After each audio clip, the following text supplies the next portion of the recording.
Hey, this is Suzanne Clegg, and this is a special video today because I'm going to report on a recent cancer cure that happened with my help. It's special for me because it broke two barriers that I previously had. Previously, I had never facilitated a cancer cure with someone who had had chemo, and this woman had chemo, and 6 rounds, just the full bore. And also previously, I had helped so many people with distance healing, but had never really had a complete cure with somebody that I'd never physically touched. And so this broke both of those barriers. So I'm excited about that. So I met her last November, in November 2018, and she had just had a CT scan that showed cancer in her groin and in her lungs.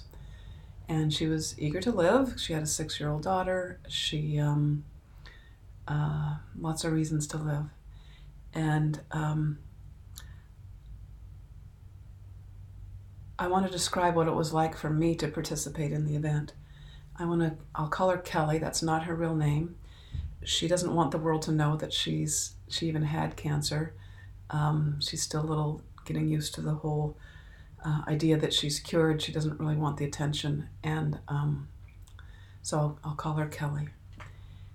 And so I'm thinking about, I'm remembering what it was like to work with her. When I do a distance healing, there's a certain energetic signature that happens. I connect with my forces, I guess you call them. And there's a certain quality that cancer has in a lot of people. And she had that quality. And I explained to her that the healing doesn't come from me, but it comes from between her and her maker, her source, or something that is creating her, and I'm not her creator. So, but I am a facilitator, and I can sort of I can do things that might help her connect in a fuller way to that that formative force that heals. And I also remember I gave her some visualization exercises, the same ones I usually give everybody. And with that, I explained that healing it doesn't come from me. It comes from the future. It comes from beyond.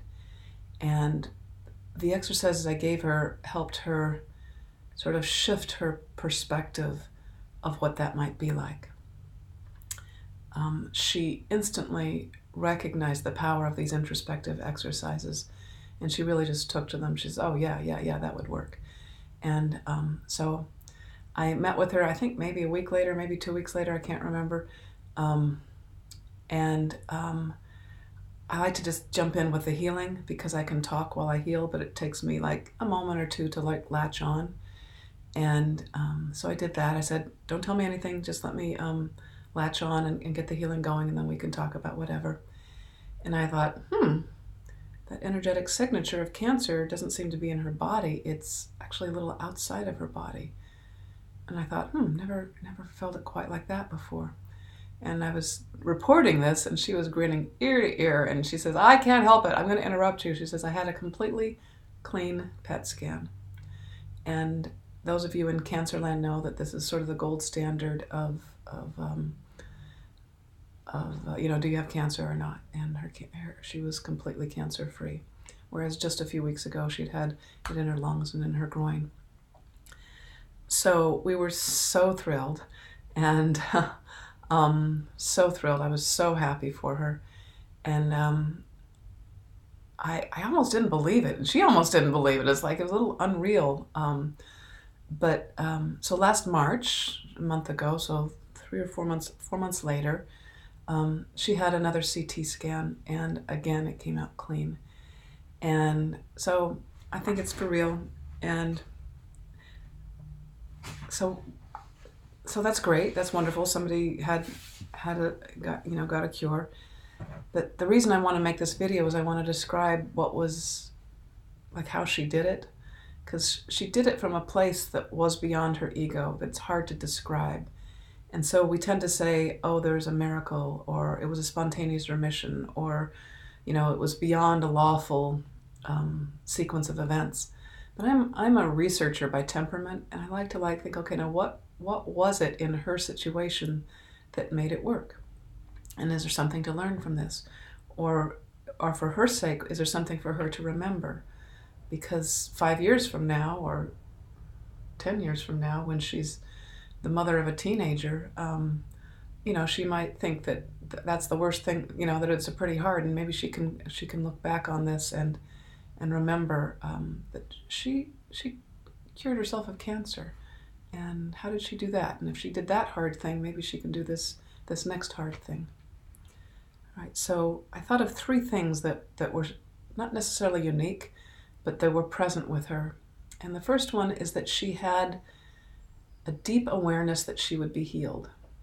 And this is different than a belief. For me, a belief is I can believe that up is down. I can believe that east is west. An awareness is like, oh, I'm aware that east is that way. I'm aware that west is that way. There's an awareness sort of comes from outside of ourselves, and we link up with it, whereas a belief, we can just be making up anything under the sun, and it can just be an ego trip. But she seemed to have a very deep awareness that she would be healed.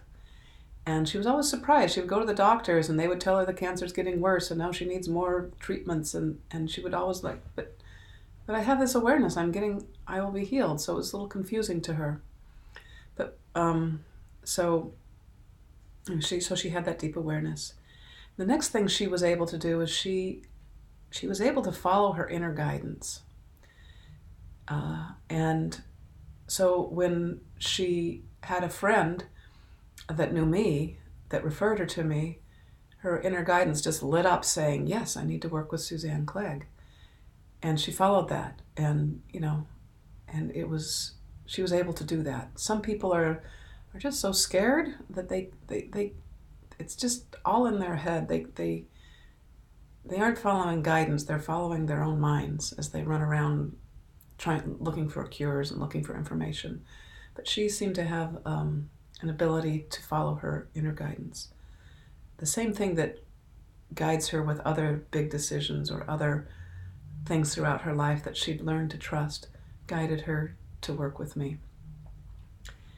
And then the third thing that I sensed was happening with her is that when she worked with me that first session, she was open, and most people try to be open, but she allowed herself to sense what was real and true for her in what I was saying. And she didn't try to understand my system and evaluate it. She tried to understand what was real and true about what I was presenting for her. So she had a very self-centered, and very centered approach to have their presence with me. Now, I would say that many of my patients have had these qualities, and they didn't get better in one treatment.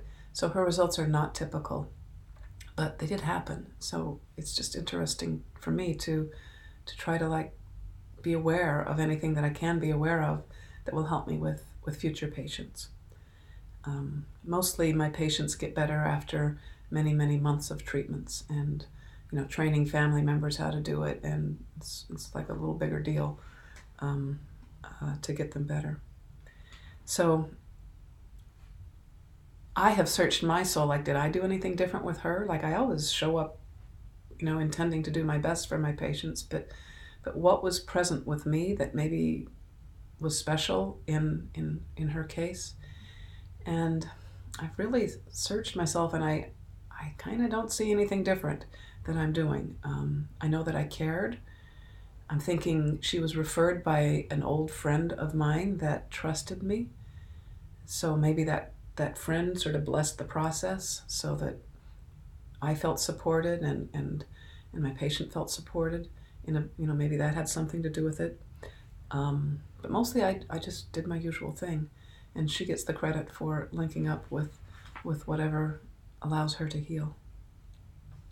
So even though I didn't do anything different, I have grown as a healer. Every time I get a cure, I replay it obsessively in my mind of exactly what was was happening. And it's not just in my mind. I try to be aware deeply of what was happening so that I can be conscious.